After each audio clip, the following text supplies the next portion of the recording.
Diego Muniz, he's done it again. Oh, what a lovely goal. And I'm delighted for Sasha Lukic. It's his first goal for the club and he'll love that. The Hammersmith enders are on their feet. It's Muniz again. Fulham 3-0 ahead. Hello and welcome to the That's So Craven podcast, your one-stop shop for all things Fulham. We are back after the first game of the season for our first match review. A disappointing 1-0 loss to Man United. Not the way you'd want to start the season, but not something was unexpected, I'd say. Here to talk it all through, we've got Skibby. How are we going today? Hello, welcome. Well, welcome. I'm welcoming to be back, I would say. But yeah, wish it was on better pretenses, but here we are. And just a very quick one. I forgot to do this on my first one back in the summer, but hi Alex, if you're watching, and from Download Festival, some guy randomly stopped me and said if I can give him a shout out. So sorry, I forgot on the first one back. You got it out there in the end. That's all that matters. Cheers, Skib. And Dad, how are we going tonight? Yeah, very well, thanks. Good to be here. I mean, not the best result, but I'm glad we're back and up and running. And yeah, we would have been nice to get some points, but I'm not absolutely gutted by what I saw. Yeah, look, it's an interesting one coming into the start of the season. Obviously, big changes since last season when you look at players we've lost like Tosin, Willian, Polina, Bobby Decordova-Reid. There's a lot of names out of that starting lineup who, might have made a slight difference on the weekend, but really we can't be overly disappointed with going down to a team who are going to be chasing Champions League football. Even though they've got some injury problems, it did seem like an opportunity to potentially cause an upset, but I don't think we can really walk away from the game going, well, like I've seen some people on Twitter saying, oh, relegation on the cards now. I can't believe we're ever thinking about anything more than the lower end of mid-table. Before we do crack into the actual discussion itself, just a reminder to everyone about the Fulham Discord. You can find the link in our Twitter bio. You can find it on our website as well. A really great place with lots of really good content going on at the moment. Lots of really good conversations between some great people. Like I said previously, Cottage Tactico, Fulham Fan News are huge users on the Discord, and I feel we get a lot more from there than we do on Twitter, which is great. It's a real great insight and a great place to be. So do make sure you join up to the Discord. We've also launched www.cravenpod.com, a great place to get up-to-date articles. You'll also see the midweek moments, which we post every Wednesday, which is a wrap-up of Fulham during the week. So please do check out the website, check out some of the articles being written on there. Guys, let's get into the game itself. Skibby, I'll throw to you first. Just your overall thoughts going into this game on how you thought, because you weren't in our preview pod, obviously. How did you feel we were going to tackle Man United in this game? It was always going to be a tough ask, I think. Yes. Oh, gosh. There you go. Almost fell off my chair, literally. But, yeah, I think you lose that physicality with Polina. We haven't recruited as of yet to sort of fill that gap. Therefore, it means that it was a complete change of approach to a Fulham that we hadn't really seen before, which was potentially trying to pick up the ball from the centre-backs, work the way through the middle, and then find the outlet on the wings, which, it's new to us as fans. It's new to the players, so it was whether how they could hit the ground running with it. But then obviously Man United had some injuries, like Maguire wasn't 100%.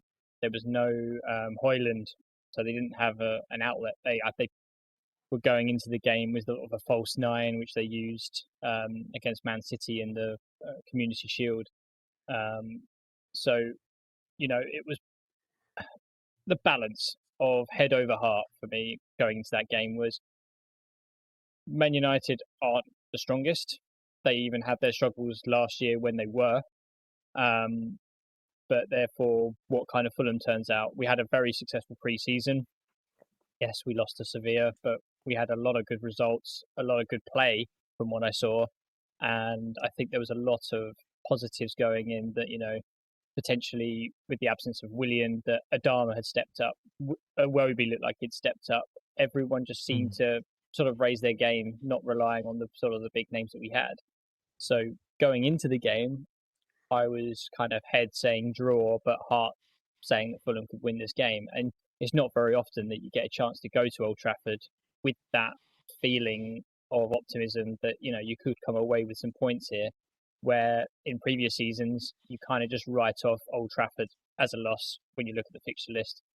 And to be honest, I still think that's pretty accurate from my feeling anyway, going into this game, which is it's almost a free hit. Opening game of the season, we've got a lot of changes. We don't expect anything at Old Trafford. No one ever does. But you could have a chance. Yeah, and I think that's always the way when you do take on a team like Man United and any of those teams in the top six. It is a bit of a free hit. We're never really expecting to take anything from the game, but you know, we did push Man United all the way to the end. They scored in the 87th minute. I don't think we looked overly pushed throughout the majority of the game. Admittedly, there were a handful of chances. You can sort of write off that Garnacho miss at the very end of the game as the kind of thing that happens in the 92nd minute. But apart from that, I think Fulham actually dealt with Man United really well. It was a well-taken goal in the end, but really, apart from that, you could probably say that it was fairly even and a draw may have been a fair result. Talking about sort of pre-game stuff here, Dad, we tried to predict the starting lineup, and I think it's probably the first time, maybe ever, that we've got 11 from 11. Pretty, I guess we sort of could see the writing on the wall based on the pre-season and how we saw the team line up. Were there any surprises there for you, or do you think our prediction was pretty bang on for that exact reason? Well, we had a bit of a cheat given Hoffenheim being so close in the last game of pre-season. I think pretty much told us how it was going to sort of settle, regardless of whether we signed more players in that last week. But for me, I think it was really the what's the right word I'm looking for here? Everything we've been talking about that is a work in progress and that must be, kind of a few little problem areas that we've still trying to resolve, was on display for me. I think the fact that I don't want to get into this too much, but Mooney's obviously didn't score in pre-season. Correction, he did score behind closed doors, but in the big games, he was a little bit MIA. Midfield, we just looked a little bit insipid for most of the time. There wasn't any real bite or any real control. We clearly came under pressure when Man United really pressed us in the last line of defence, which Cottage Tacticos discussed and laid out really quite brilliantly, like he always does. Check out the Discord, and you'll see all his articles there.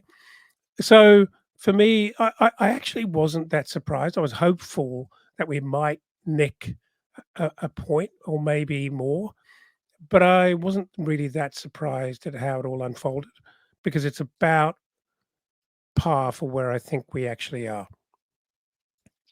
Yeah, I think you're right. We admittedly didn't have any injuries, which always is a bit of an issue. And, Man United did have quite a lot of injuries, so they had to make a lot of changes. But as we saw in pre-season, we're sort of warming to our current way of playing. We're sort of warming to the way that Marco wants the team to set up. And there are quite a lot of changes when you look at someone like Adama playing on the wing, who wasn't playing last season. I don't think he started a game last season. I think he came off the bench in every single appearance. So to have someone like Adama starting, to have ESR, who's obviously not fully fit, starting centrally, Pereira playing out of position slightly, playing deeper, Kenny Tete and Castagna are probably both still sort of fighting out for that position. It does feel like the team's not being thrown together as such, but maybe just, a week or so early for the season to be starting. And maybe that's because we actually didn't start our pre-season until quite late in comparison to some of the other teams. So look, it's probably, I wouldn't call it an unfair result. It's an expected loss. But I don't think we should be too disheartened by it. Skibby, I'll throw it to you on this one. Sasa Lukic was sort of trying to fill the void that Polina's left. How do you think he played against Man United? I think he played quite well. And, you know, I think it's very public knowledge that I'm not his biggest fan. But do you know what? I think I'm starting, and it was something that I was saying last season, which was when you put him with Polina, he kind of gets lost. And for the reason that is because Polina just is a monster, just goes out and does his own thing, crunching tackles, and just tries to be everywhere. And I think with Lukic, Reed, Kearney, we were really struggling to find that partner for Polina because he just dwarfs the other partner, basically. And then I think when we saw Lukic play well last year was when Polina was banned, when he was sort of with Reed at Old Trafford. I believe he did start with Polina in the Tottenham game, but you know that was a bit of a stranger one, I think, in terms of the performance all round. But I think Lukic had a really sort of solid game. I think he had enough touches of the ball. He was physical. His passing was accurate. I think he just did a job of not so much being the brutish defensive centre mid, but almost just that physical presence in front of the back four, protecting them, which I think he did really well. And I think changing the balance with Pereira next to him meant that he would have to do a bit more of the defensive sort of abilities, which I don't think he looked out of place. And I think what we need to sort of bring into perspective here is a Lukic and Pereira pairing was completely brand new for Fulham. To put them in a game where they would have to deal with Bruno Fernandes, Casemiro with his physicality, I think Mason Mount as well. There was a big ask for both of them. And to be honest, I don't think that they did badly at all. I don't think it's the way that we should go forward. I know that it's very public knowledge that we're getting a new centre defensive mid. Marco said so before the game. But I think for the circumstances for the game, I think that Lukic and Pereira actually did quite a decent job. And I think against any other team, potentially with Leicester coming up at the weekend, I think it could have the possibility of working against the teams where you're going to have more possession. But I do feel that as the game went on, especially that first half, where as soon as Casemiro was sort of growing in confidence, his physicality just came through. I think he had about 4 shots in about 5 minutes, headers, long range shots. Yeah. We just couldn't get anywhere near him. But I do think that he didn't put a bad foot wrong, Lukic. Same with Pereira. But I just can't see it being the pairing going forward based on that performance, as well as the common knowledge that we're in the market for a centre defensive mid. I think it's... Yeah, go ahead. Sorry. Yeah, sorry, Jack. No, I think we're maybe a little bit in the mode of talking about Sasa Lukic as we did last season, always trying to find a player, a Premier League player there, and sort of being quite disappointed, generally speaking, because we're always comparing him to Polina or how he partners with Polina. And I think you're absolutely right, Skibby, that he just didn't really work very well with Polina at all. The problem I've got, and I suppose there's no point going on about it too much, because the football club has publicly said we're going to get another defensive midfielder. We're just hoping for the very best, because what we've got in defensive midfield at the moment is absolutely fine, but it doesn't. It's not going to be competitive against the likes of Casemiro, Manu, and throw what's his face, Fernandes, into that mix. And so I don't think we can be overly critical of what they did. They just weren't commanding, couldn't get a hold of the game, couldn't control the game for us. And that was a problem. I think it was a problem for ESR as well, because I think he had to go. he had to go looking for the ball more than he possibly should when Pereira's already playing deep. Pereira was quiet. I didn't think he had an amazing game alongside Lukic. Lukic was actually a standout. He did a better job in defensive midfield than Pereira did. So yeah, but again, I can imagine Marco is just trying to see out the next couple of weeks with an absolute minimum amount of points damage until he gets, his preferred squad in place. It's make do in the midfield at the moment, isn't it? And I think, as Skibby said, it's obvious that we're bringing in someone. Marco said as much post match that we will have another defensive mid in there. So realistically, Sasa Lukic is not going to be playing that role for too much longer, you'd assume. I thought he was actually far more progressive than I've seen him play previously, and actually looked like he had a pretty good game in general. I don't think any Fulham player really had a bad game, to be perfectly honest, which is a nice thing to be able to say. Speaking of, and we'll get to it a little bit later, but Rodrigo Muniz, there's been a lot of questions in pre-season. Is he the man to sort of fill that number 9 role going forward? How did you think Muniz played, Skibby? I thought he was really good, personally. I thought it was a tough game where clearly our build-up play was struggling. In the early sort of minutes, we found a lot of outlet from Traore. But, I think they must have made some changes and squandered that pretty quickly. But I think Muniz was feeding off scraps. He was having a really tough battle. Lisandro Martinez and Maguire are not easy defenders to play against. Maguire, just a physicality. I mean, if you're in an aerial duel with Maguire, you're going to come off second best 90% of the time.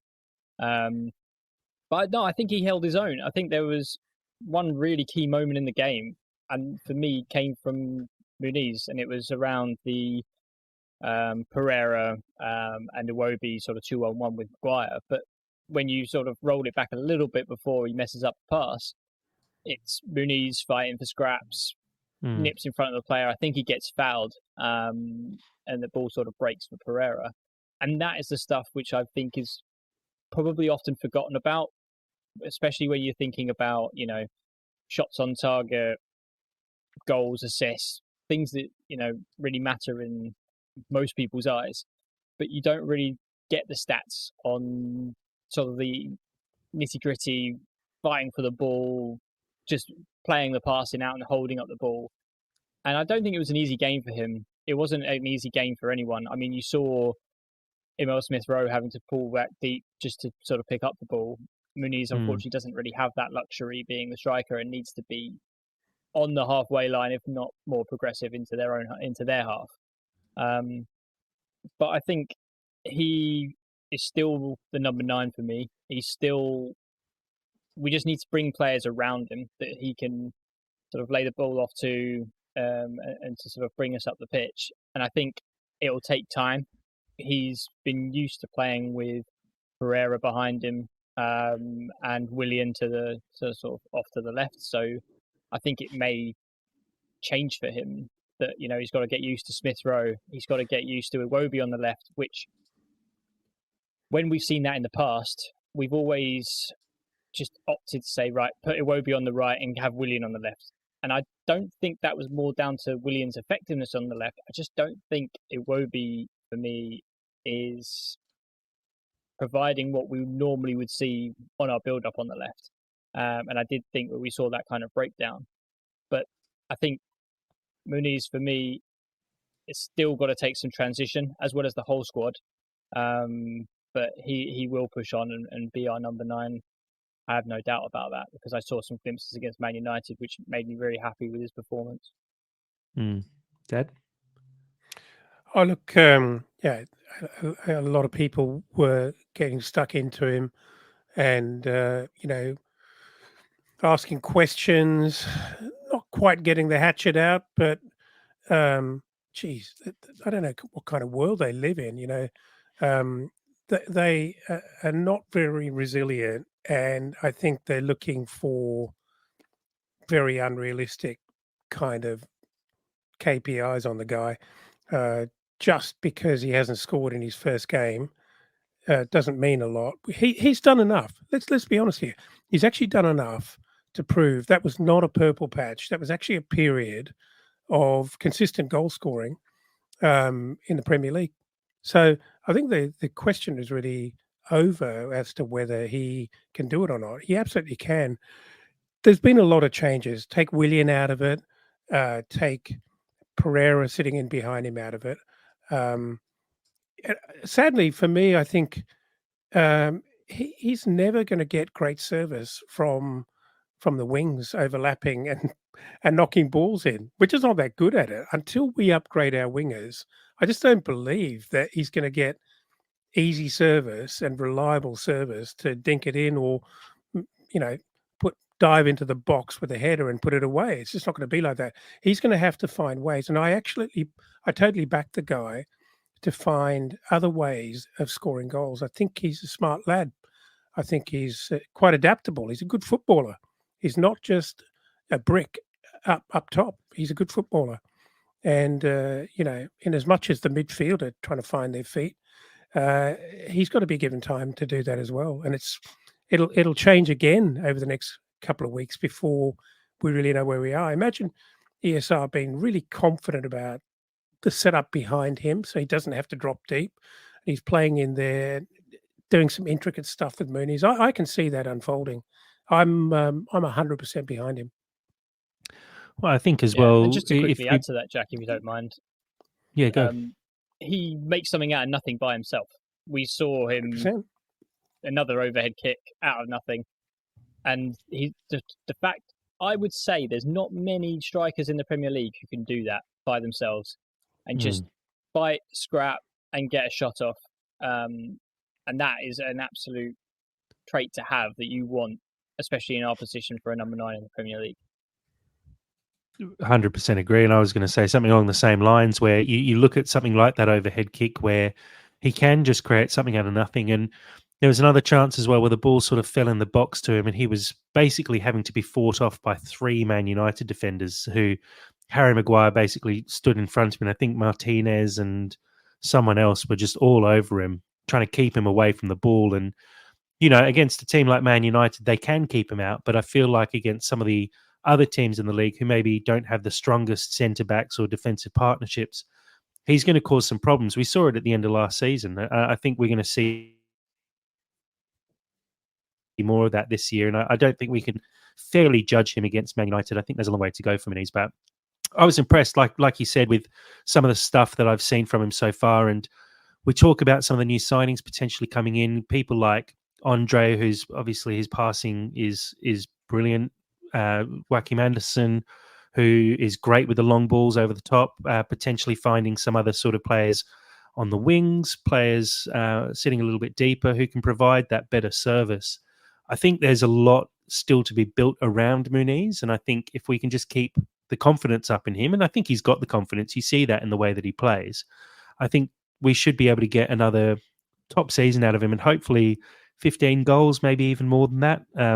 Just need to work on the service because like Black, White and Fred said in our live chat here on YouTube, don't think we gave Muniz a single good cross. And I agree with that. There wasn't much service into him throughout the whole game. And hopefully we can work on that. And I'm sure that's something that Marco will be working on the training ground as well. Guys, talking about the chances in the game, Skibby, do you want to talk about the cutback that, like we've said a few times, has been left out of most highlights packages, but some good work down the wings from Fulham early on?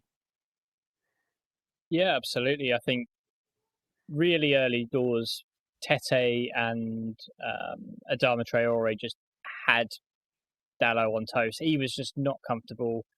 Lisandro Martinez was having to come over and try and help out, and then even he got roasted. And I really thought that should have been 1-0.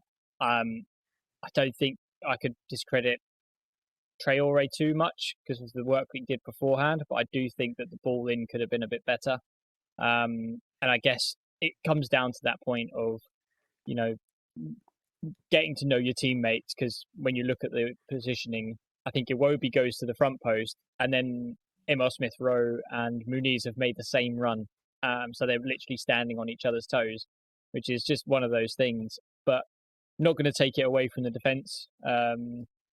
The new right back, I'm going to butcher his name, but Mazaroy, something like that, gets a foot in, very crucial, great defending, to be honest. But that, for me, filled me with confidence. The way that Adama just breezed past Dallo, I thought, you know what, he's in for a really, real long night. But unfortunately, I don't think we then utilised it. It got to a point where, for me, Traore was cutting inside and he was doing too much and getting caught out and losing the ball. And I was just thinking, right, please just use Pereira, use Lukic, just get the ball away from your area, and then we can bring it back and get you in behind. And it just seems that build-up passage just didn't happen after that initial breakaway.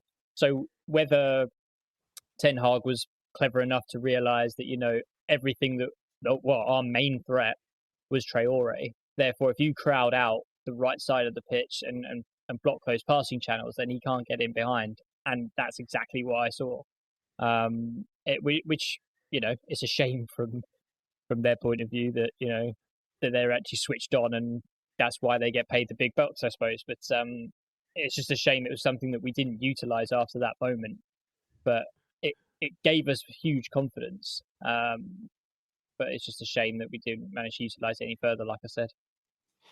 Yeah, agree. And Dad, a little bit later in the half as well, a great effort by Kenny Tete, who carried the ball all the way up the pitch and just had an opening to have a pop shot. And geez, it looked like it was going in for a second there. And Nana made a very good save.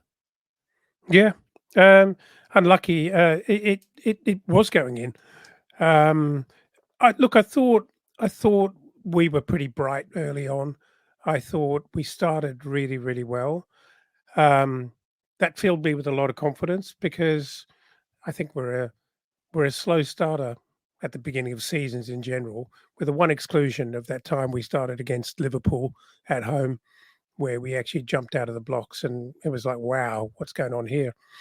But yeah, look, I thought Kenny Tete had a really good game, and I'm a fan of Kenny Tete. I love his energy. But I do understand overall, in terms of a system, the problems we've actually got at the back there. It's not complete. It's not balanced, and it certainly led to some problems as the game progressed, and Man United kind of worked it out.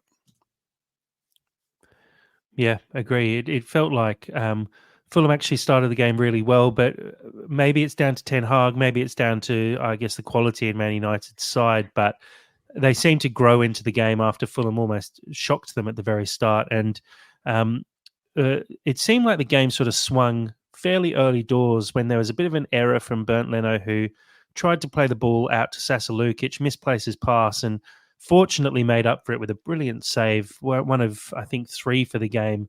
But this one from Bruno Fernandes, who really should have done better.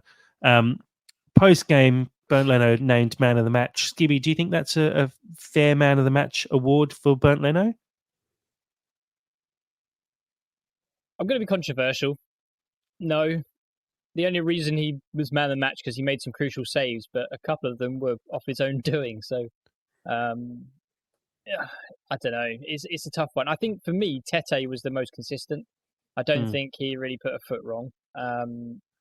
But yeah, the Leno pass for the moment you're talking about wasn't even a misplaced pass. It was a total scuff, completely terrible.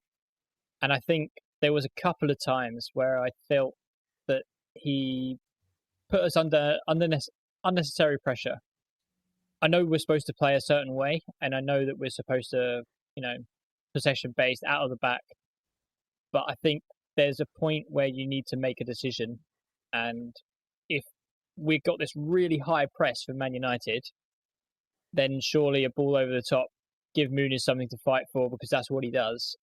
I don't think we saw that enough.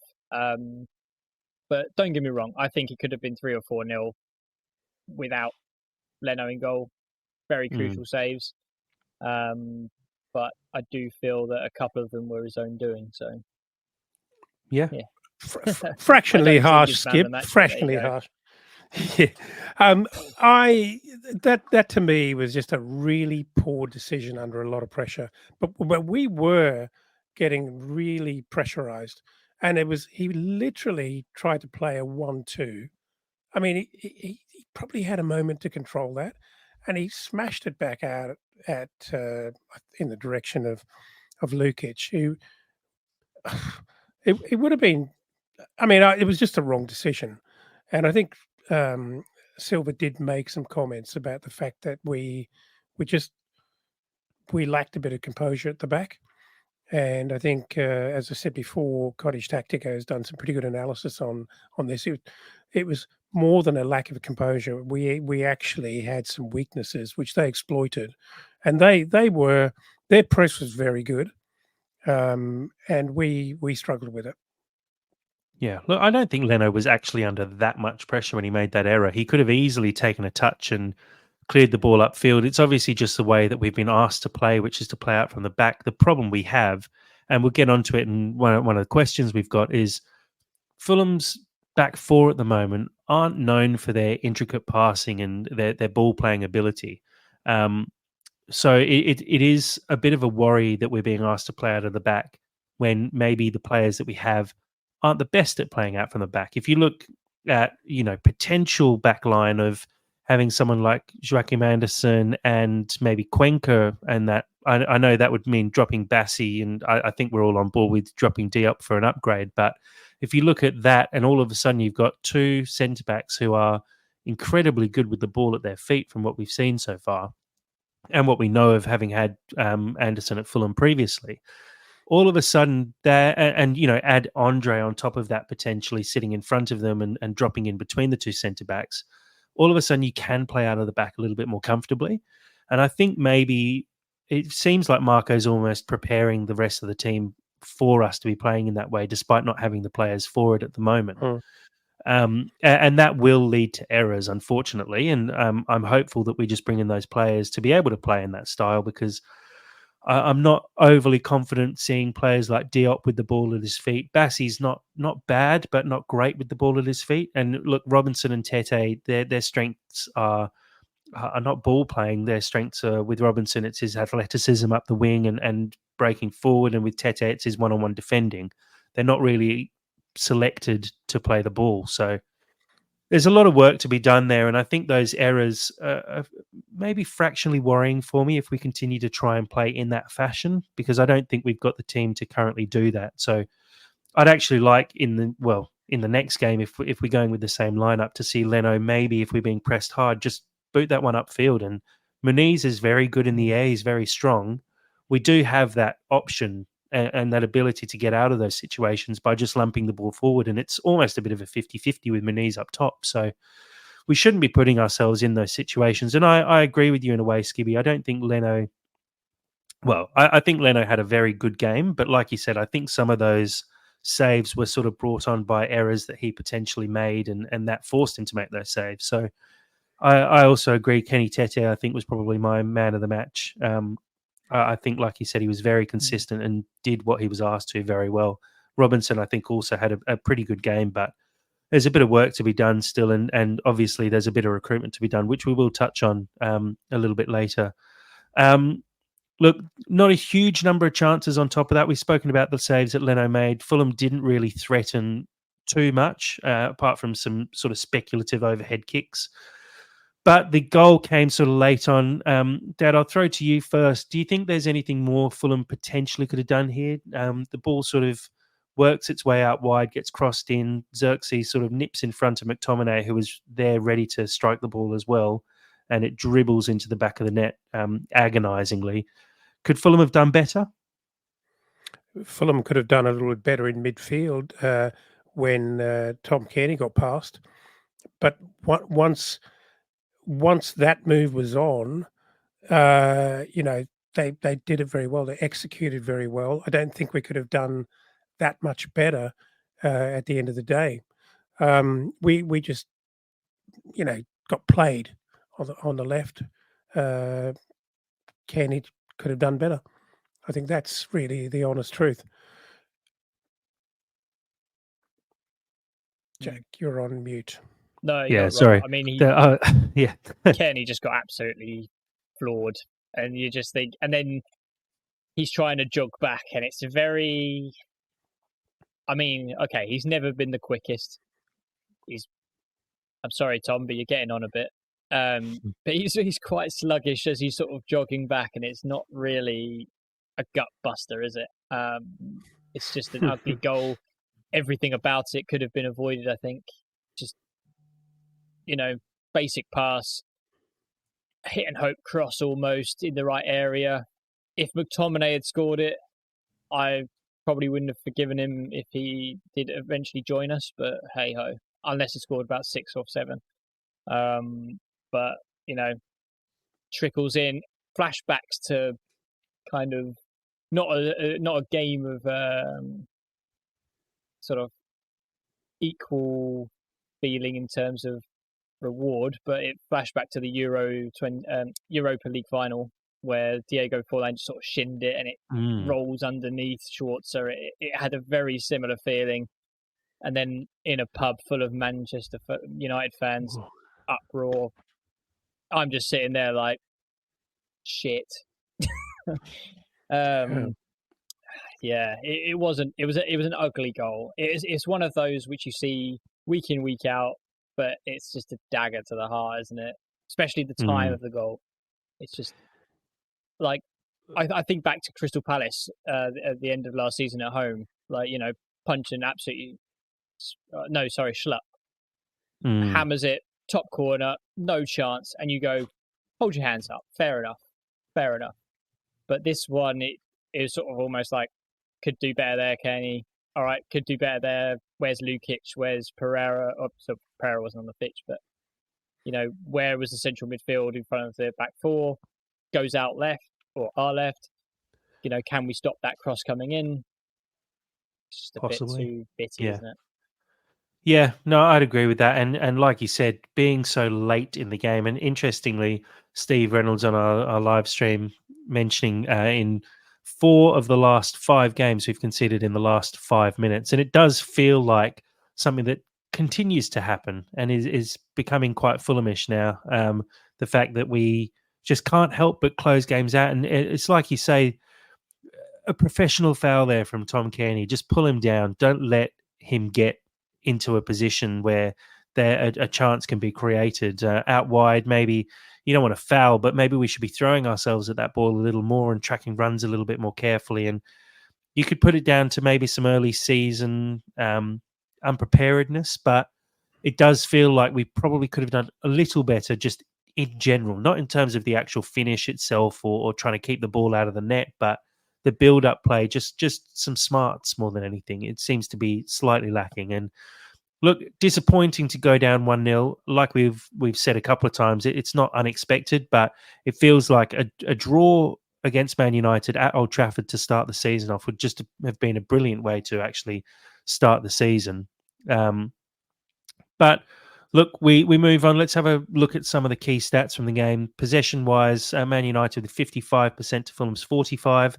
14 shots for United to 10 for Fulham, with 5 for United on target, 2 for Fulham on target.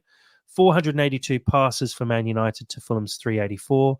Fulham had more corners with 8 to United's 7, and Fulham had less fouls with just the 10 to United's 12. A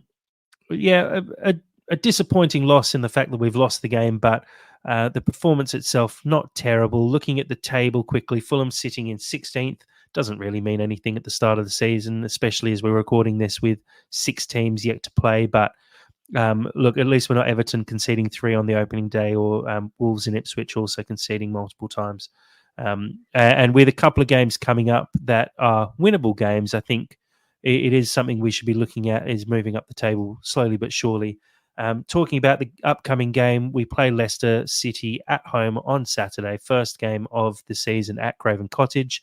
Skibby, we'll obviously cover this one during the week, but give me your thoughts on Leicester. They haven't actually played yet this season, so we haven't seen what they're going to be like. I think they play tonight.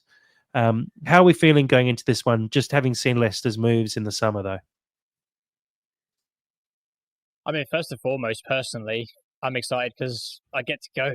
I'm going home. got my digital ticket ready. See how much of an absolute shit show that's going to be getting through the turnstile. But no, it'll be good. Leicester are going to be a funny one. I want to write them off the same way that I wrote off Luton last year, but Luton actually surprised me. I think Leicester have lost their manager, went to Chelsea. They lost Drewsbury Hall to Chelsea. They've made some moves. I'm not sure, nothing really groundbreaking, but they've got to spend because they've got to create that gap between the gulf of Championship and Premier League, which we know all too well. So I think I want to write them off, but I think for them, and we haven't seen them yet this year, so we'll see what happens. But I think for them, they're going to start looking at Fulham as their sort of first winnable game. I believe they've got Spurs on Monday. So yeah, I think on paper, this is 100% that we need to be winning. Comfortable from home. We should be comfortable in possession. Hopefully we have a new recruit that can step in either in midfield or in defence. But yeah, I mean, Leicester have got early days, and this is what I've been sort of telling a few of my friends, like Ipswich held their own against Liverpool for the first half.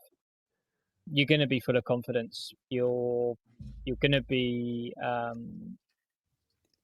sort of thinking, this is the Premier League. We've got to step up. You're going to be sort of taking it as it comes. But it's when those results start going against you that you start to lose confidence and you just don't have that momentum. And I think Leicester are going to be, I believe, home to Tottenham.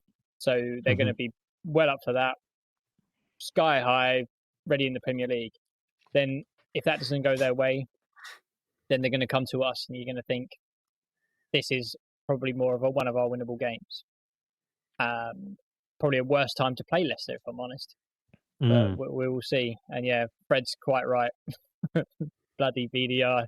He always turns up with a goal, doesn't he? So yeah, and look, he's likely to get a start. I would have thought some Premier League experience for Leicester. An interesting thing, I've just seen Leicester have a bit of team news already, and Patson Daka, Jamie Vardy, and Connor Cody are missing for the Monday night game, and most of them, all of them, in fact, will likely be missing for weeks, if not months, apparently, according to Steve Cooper. So a couple of attacking threats there taken out of Leicester's lineup, which will definitely work in our favour when we come up against them.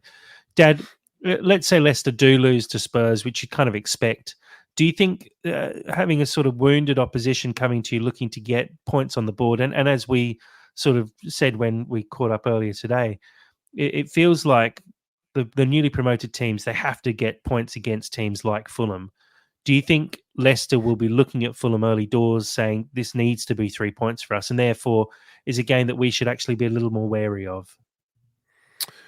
Yes and yes. Look, I think I go back to the conversation we were having a little earlier about some of our, I wouldn't call them major problems, but some of our imperfections and our less than perfects in the story of our defence at the moment.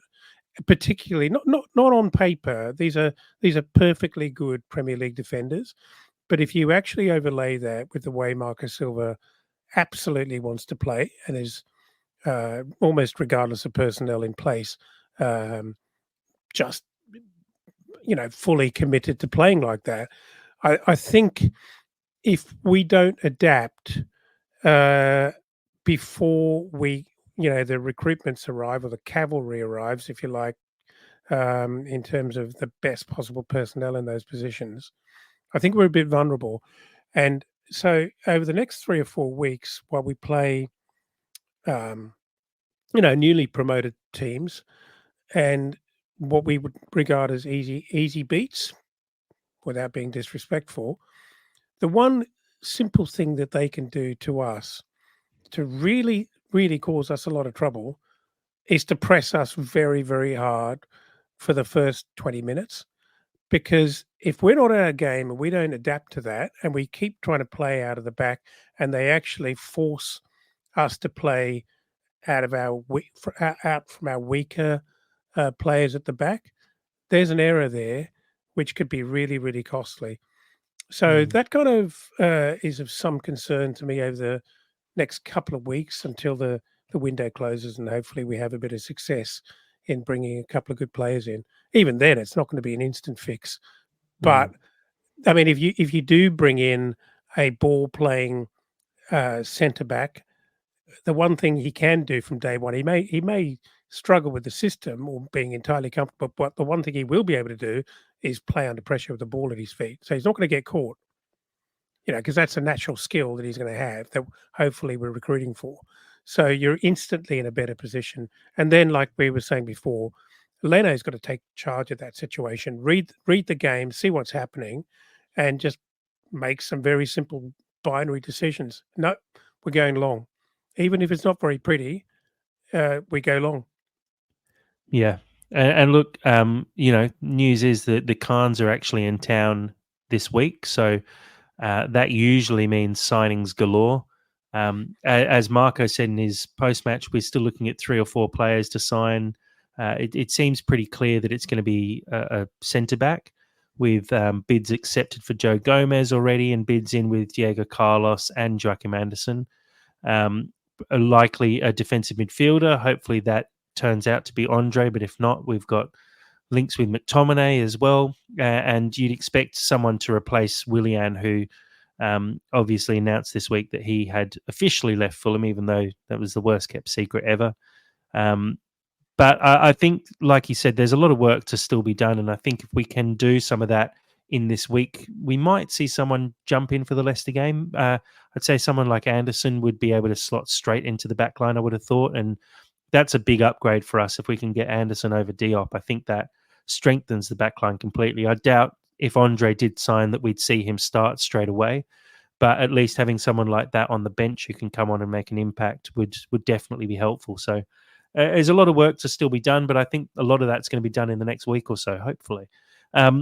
Guys, before we wrap up, we do have a bunch of questions that were sent in by our listeners. Start with this one. We sort of already covered it a little bit.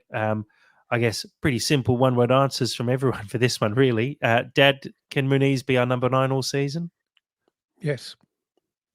Skibby, I'll reframe it slightly. Do you think there's the possibility of Fulham looking to sign another striker, or do you think we're pretty happy with Muniz with Jimenez sitting behind him? I think we're going to sign another striker, personally. And if you're in the Discord, you know that we've had some potential conversations around Calvert-Lewin. So, exclusive. We've got our sources. Yeah, there has been a soft link with Calvert-Lewin. I think that would be a pretty good signing. And obviously, Everton may be still struggling slightly with PSR. Calvert-Lewin's got a lot of injury issues, but I think in terms of a striker who is a known entity and a good goal scorer in the Premier League who can do it, to be able to rotate him with someone like Muniz in game and also just week on week, I think would make a massive difference to the squad depth. It does, to me, say Vinny's definitely out the door. There's obviously been links with Mbabu being out the door as well, but I wonder how Jimenez sort of sits at that point, being on 100k a week and being your third striker. It maybe would push him out the door before the start of the season. Who knows? Next question, I'll throw to you first, Skibby. If you had to drop one of Robinson, Bassi, and Tete, as none of them are great on the ball under pressure, who would you reluctantly take the hit on? That one's from Cottage Tactico in the Discord.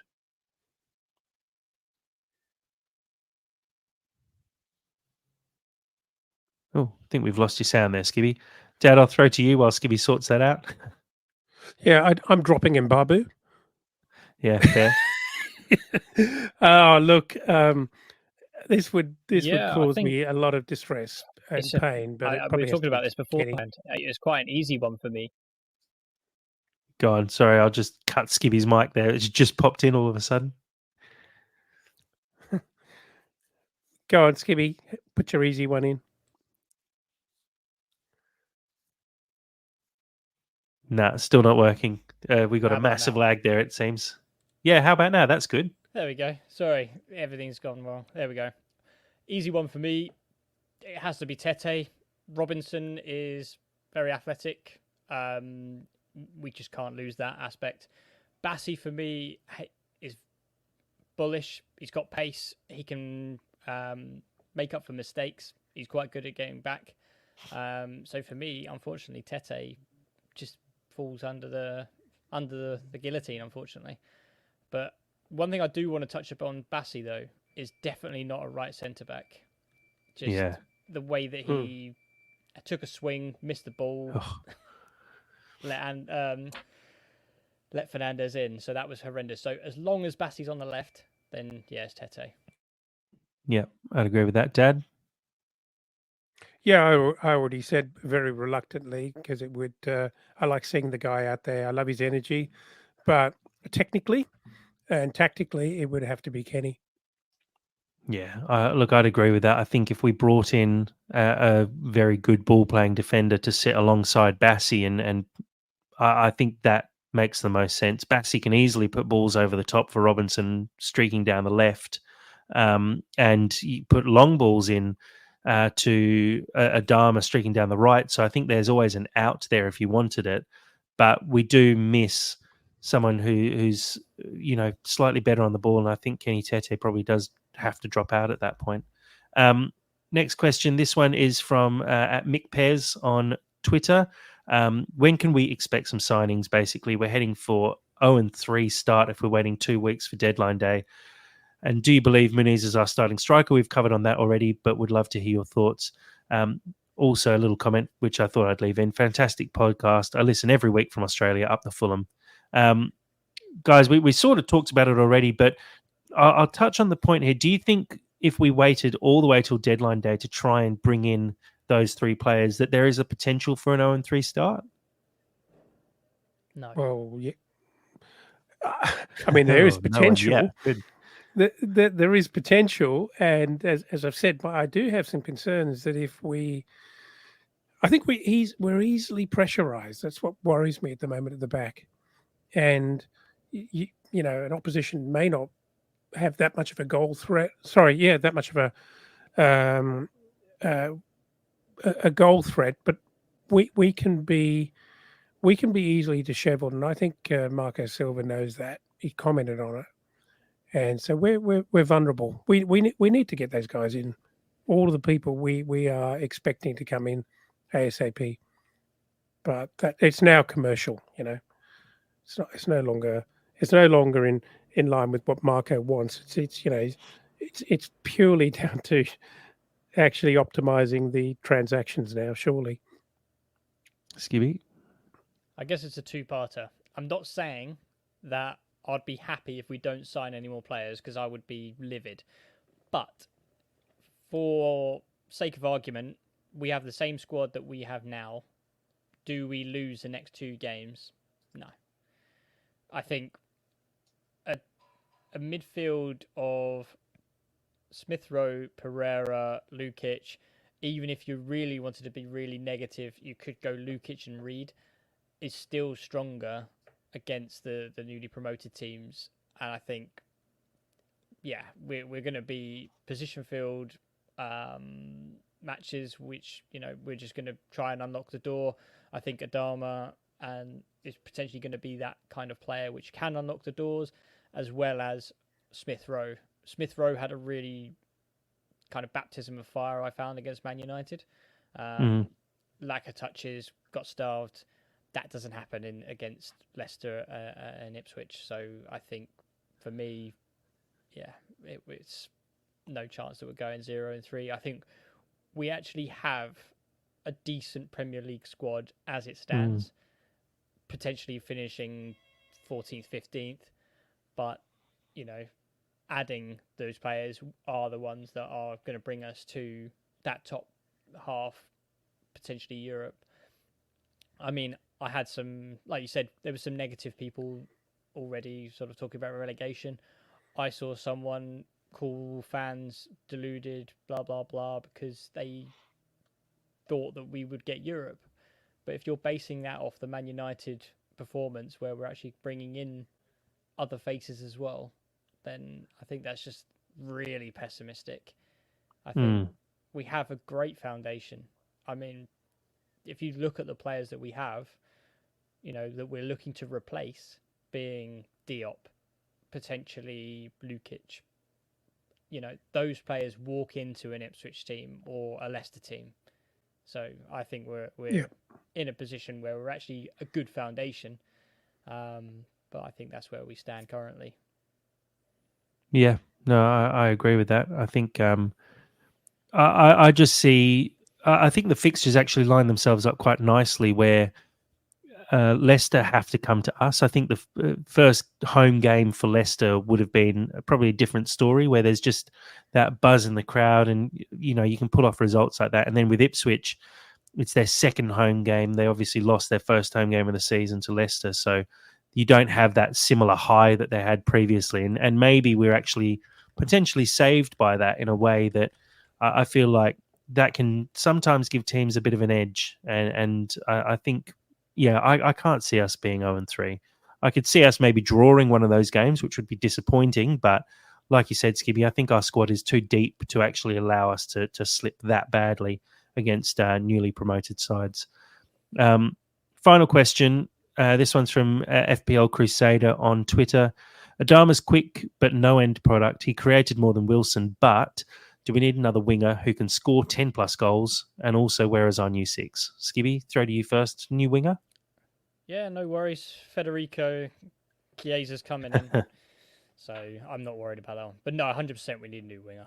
I think it goes back to that Iwobi piece that I mentioned earlier. I think he's a great sort of on the right mid maybe. But when we're really focusing on bringing Robinson into the game, we need to have a more Willian-esque type left winger. And I think that's what we're in the market for, if I'm honest. I would love us to get Chiesa, don't get me wrong. I'd be stupid to say no. But I can't see it happening personally. Do I think that Wesley is the person? I don't know. Untested in the Premier League. Great talent to have in the squad. But, 20 million for a player that is unproven in the Premier League, especially the physicality side of it, unsure. But no, I think definitely left wing with something about them is definitely something that we need. And where is the new 6? Apparently he's starting in the Copa Libertadores, but we'll see. Fingers crossed he's left out of the squad for no apparent reason. Dad, your thoughts? Well, as we always say, if Adama at, Olympic, if he could make an Olympic 100-meter final, he could probably be in the weightlifting final as well. The fact that he doesn't finish like Messi is probably unrealistic.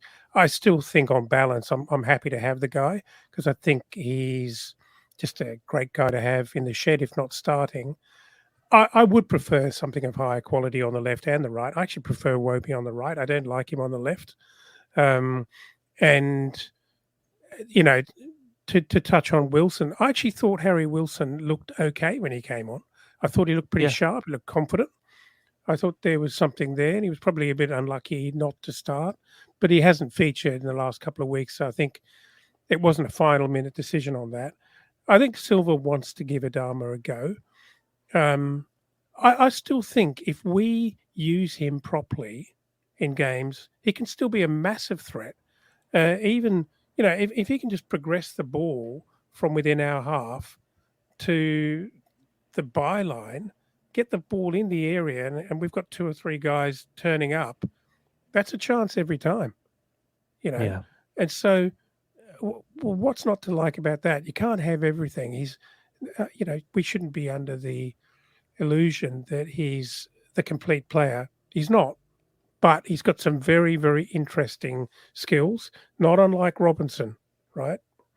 So I like having the guy in the squad, and I like him being given a go to start, which he wasn't all of last season. Let's see what he can do.